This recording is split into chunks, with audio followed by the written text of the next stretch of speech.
Bonjour à toutes et à tous et bienvenue sur une nouvelle vidéo pour Esprit Golf, ma chaîne YouTube. Aujourd'hui je vais vous faire une vidéo parce que suite au vlog que j'ai fait sur 9 trous, j'ai eu plusieurs commentaires qui me demandaient en fait si je pouvais faire une petite vidéo qui expliquait un peu le golf, parce qu'il y avait beaucoup de termes techniques et c'est vrai qu'en tant que golfeur tous ces termes deviennent un peu innés et spontanés, mais en fin de compte il y a quand même pas mal de choses à savoir dans le golf. Donc voilà, je voulais vous faire une petite vidéo plutôt dédiée aux non-golfeurs, histoire de vous présenter un peu le golf et comment moi je le vois. Allez, c'est parti. Alors le golf, c'est quoi? Alors en fait, on va essayer de la jouer simple. Le golf, c'est un sport de lancer où l'idée c'est d'envoyer une balle de golf, que j'ai là, donc une balle de golf, l'envoyer d'un point A, qui est la zone de départ, au point B, qui est le trou. Et le but du jeu, c'est d'y arriver en faisant le moins de coups possible. Donc pour envoyer cette balle de golf, on utilise ce qu'on appelle des clubs de golf. Donc voilà, on va les voir un peu tout à l'heure, mais c'est ce qui est dans mon sac. Et donc avec ces clubs de golf, on envoie la balle vers le trou et l'idée c'est d'y arriver en le moins de coups possible. Il y a, on va dire, trois catégories de trous qui sont définis par principalement par leur longueur. Et en fait, ces trous-là, elles ont un score de référence qui est de 3, 4 ou 5. Et ce score de référence, c'est un peu un benchmark en fait du score qui est attendu par un très bon golfeur. Donc un très bon golfeur, il est censé par exemple faire un trou en 3, 4 ou 5 coups. Donc ce qu'on appelle des par 3, des par 4 ou des par 5. C'est des trous, c'est les trois types de trous qui existent sur un parcours de golf. Alors maintenant on va voir un peu les zones principales de jeu qu'on trouve sur un trou de golf. Donc vraiment dans son ensemble, ce qu'on a, donc on aura toujours une aire de départ, toujours. Donc c'est là où on commence le trou en fait. On aura toujours une zone d'arrivée qui est le green. Ça s'appelle le green, c'est la zone où le trou est situé, donc c'est une zone qui est coupée très ras, où la balle roule très bien, il n'y a pas d'imperfection, donc c'est une zone vraiment de petit jeu très précis. Et après, donc, on a ce qu'on appelle le fairway, donc c'est la zone entre guillemets qui relie la zone de départ et le green. C'est la zone qui est la conseillée, c'est une zone qui est coupée assez ras, c'est une zone qui est facile à jouer. Et donc c'est entre guillemets ça qu'on vise quand on veut se rapprocher d'un trou de golf. On vise le fairway et le green. Et après, si on s'écarte de là, il y a des embûches. Donc par exemple sur les côtés du fairway, en général, on appelle ce qu'on appelle le rough. Donc c'est de l'herbe, par exemple comme on voit derrière moi, c'est de l'herbe qui n'est pas coupée. Donc c'est beaucoup plus difficile à jouer parce que la balle peut se retrouver dans des petits trous, des petites crevasses, enfoncée dans l'herbe, etc. Donc voilà, le rough c'est quelque chose qui nous pénalise dès qu'on sort un peu du chemin qui a été tracé pour nous. Ensuite on a ce qu'on appelle le bunker, donc c'est des zones de sable, remplies de sable, des puits un peu de sable, où là c'est pareil, quand on est dedans c'est un peu pénalisant parce que c'est plus difficile à sortir d'une zone de sable que de l'herbe. Pareil, dès qu'on sort un petit peu des balises, on a des petites embûches. Et je parlais d'une dernière, c'est ce qu'on appelle les obstacles. Donc souvent c'est soit sur les côtés du trou, soit vraiment en barrage devant nous. C'est soit des obstacles par exemple avec de la terre ou des arbres, soit ça peut être de l'eau.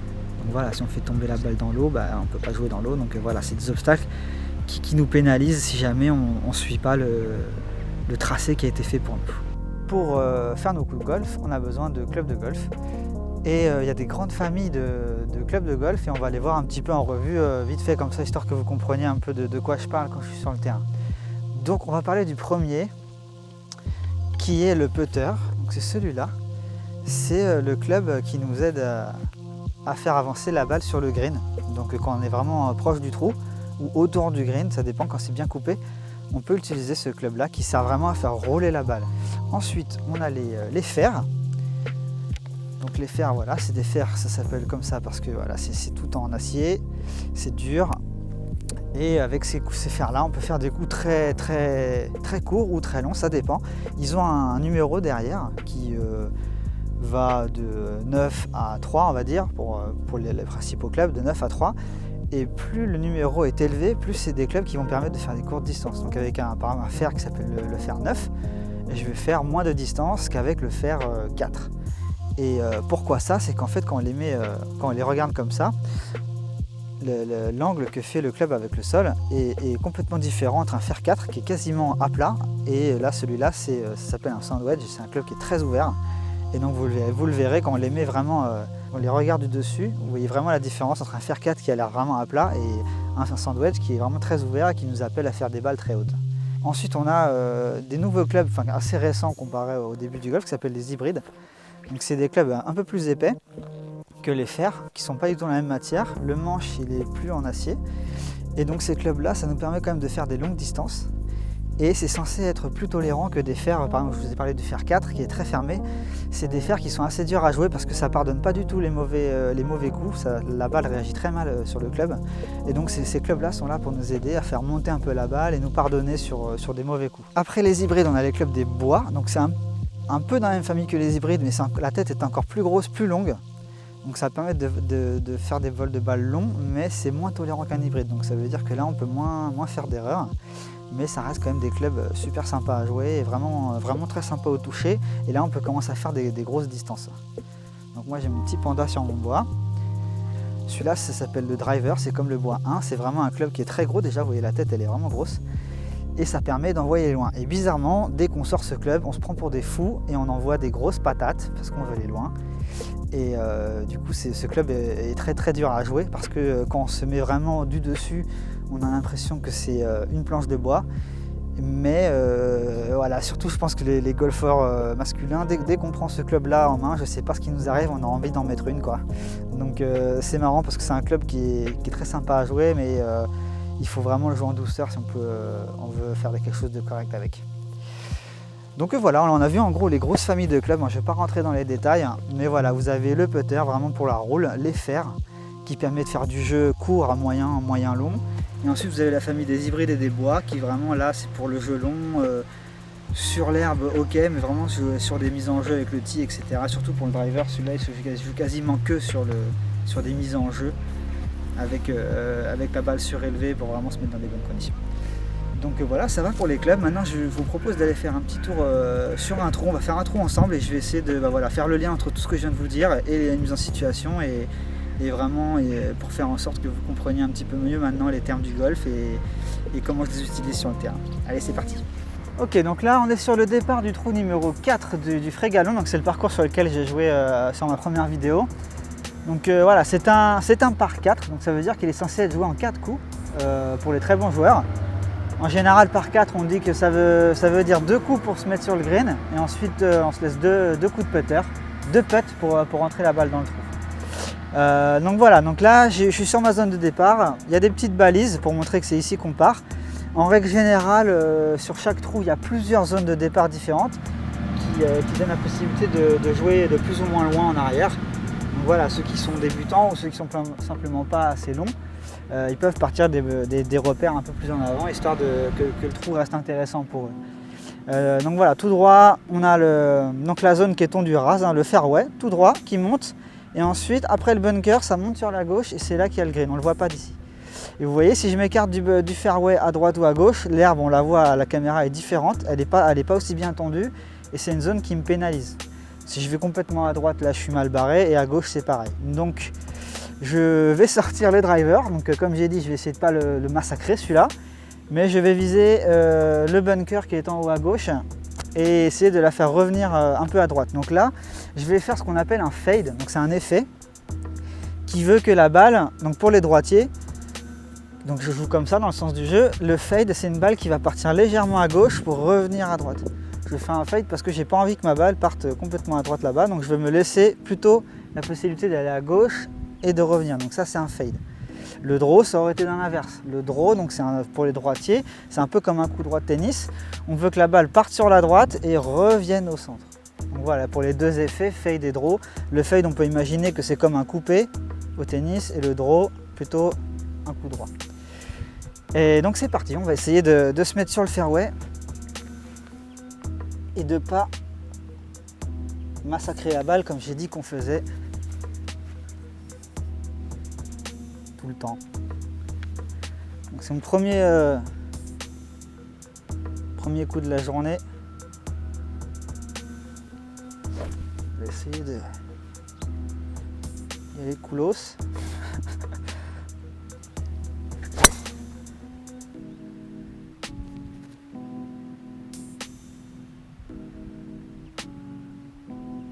Ok, donc là je suis parti à gauche, elle n'est pas revenue. Donc je suis un peu avant les arbres à gauche. Donc là je vais avoir un coup intéressant de depuis le rough. Donc je suis pas sur le fairway, j'ai raté mon premier coup, mais j'ai raté du bon côté parce qu'à droite c'est vraiment pas cool. Donc voilà, on va aller voir ça et puis on va jouer le deuxième coup. Ok, donc là voilà, je suis parti un peu à gauche. Le trou est dans cette direction. Donc voilà, je suis bloqué par les hasard, à moins de faire un coup un peu bizarre et beaucoup porté sur la chance. Je vais prendre sur moi, j'ai raté mon premier coup. Maintenant, moi, je vais me retrouver sur la zone qui est préférée, donc c'est le fairway. Donc, je vais prendre un fer, donc c'est le numéro 9, donc c'est un fer qui me permet de pas aller trop loin et de faire enrouler un peu la balle. Je vais faire un petit coup et je vais me recentrer sur le fairway pour avoir une belle opportunité ensuite. Donc ces petits coups où on fait rouler la balle, ça s'appelle des chips. Donc c'est des petits coups où on va faire rouler la balle.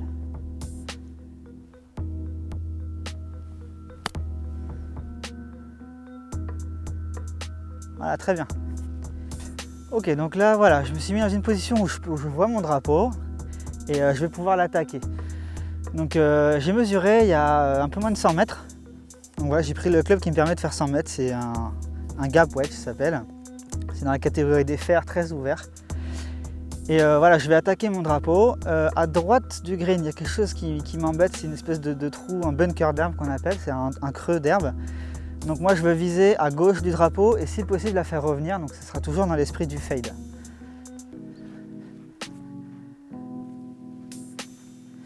Allez, on va essayer de la jouer en douceur.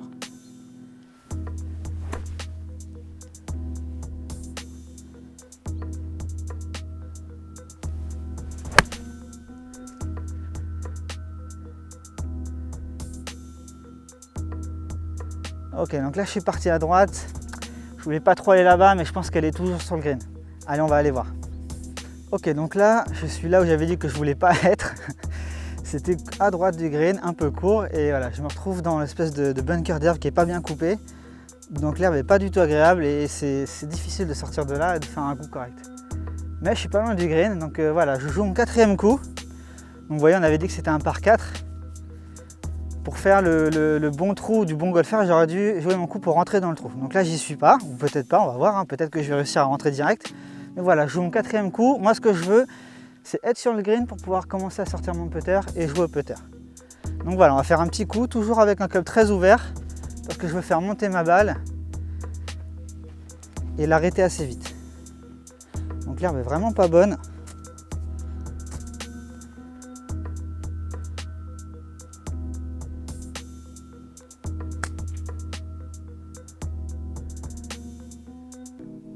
Ok, c'est pas mal du tout. Je dois être à 60 cm du trou. Donc là, je vais jouer mon cinquième coup et on va voir si je peux aller rentrer. Ok, donc voilà, il me reste pas grand chose.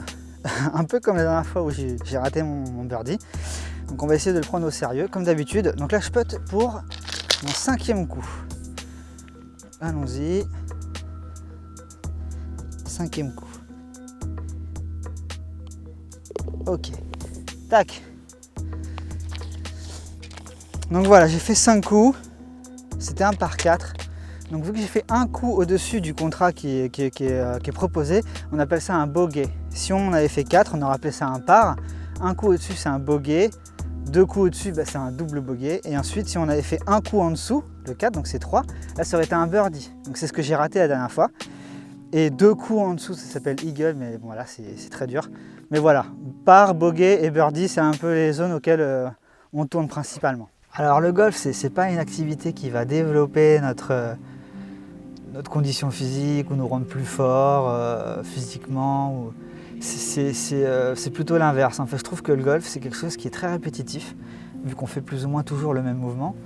Et du coup, c'est quelque chose qui peut nous nuire si on ne se protège pas. Donc je trouve qu'aujourd'hui, pour se protéger dans le golf, il faut à côté s'entraîner un peu physiquement, se renforcer déjà d'une pour être plus fort et plus performant, mais aussi pour histoire de se protéger et pouvoir se permettre de répéter le même mouvement pendant des heures et que ça nous nuise pas au corps, parce que l'idée c'est quand même de rester en bonne santé tout en se faisant plaisir.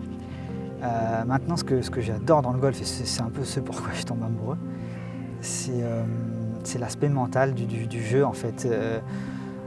On a besoin d'être concentré tout le temps, on a besoin de prendre des décisions. les bonnes décisions tout le temps, parce que sinon on est puni tout de suite. On a besoin d'être concentré à 100% tout le temps. On a besoin d'accepter le fait de faire des mauvais coups, parce qu'on va en faire des mauvais coups et il faut toujours avoir le recul pour l'accepter. Donc, je ne sais pas si vous l'avez vu dans mon ancienne vidéo, j'ai fait un mauvais coup sur un putt et ça m'a un peu embêté. Et c'est ça qui est intéressant en fin de compte, c'est que ça ne se passe jamais comme on l'a prévu, comme on le veut, et il faut toujours s'adapter. Donc c'est vrai que mentalement c'est quand même super intéressant, surtout que une partie ça peut durer quand même jusqu'à 4h30, soit 4h30, 5h pour les plus longues. Et voilà, il faut tenir le cap, il faut toujours se battre jusqu'au bout, pas lâcher, et en même temps, il faut lâcher prise, laisser faire les choses, avoir confiance en soi et pas arriver apeuré face à un coup. Plus on lâche prise, plus on est confiant et plus ça se passe bien. Et donc c'est vraiment pour ça que moi je suis mort du golf en fait. Ça m'embête et en même temps ça me tire vers le haut. Ça me tire vers le haut de m'entraîner au golf et ça m'entraîne à être meilleur. Voilà, cette vidéo touche à sa fin. J'espère que ça vous a plu, mais j'espère surtout que pour tous ceux qui avaient des questions quant aux termes techniques du golf ou vraiment les règles du jeu du golf, j'espère que cette vidéo vous a aidé à mieux comprendre. Je pense avoir couvert vraiment les bases sans être rentré trop dans les détails, etc. C'est pour ça que je dis que c'est vraiment une vidéo pour les néophytes et toute la communauté de personnes qui ne connaissent pas le golf. Donc voilà, j'espère que ça vous a aidé, que vous compreniez mieux le golf et j'espère surtout que ça vous a donné envie d'essayer. Donc n'hésitez pas encore dans les commentaires, partagez avec moi vos sentiments. Est-ce que vous avez aimé? Est-ce qu'il manquait des choses selon vous? Est-ce que vous avez des questions tout simplement? Donc voilà, je répondrai avec plaisir. Sur ce, je vous souhaite bon entraînement et puis à la prochaine. Bye!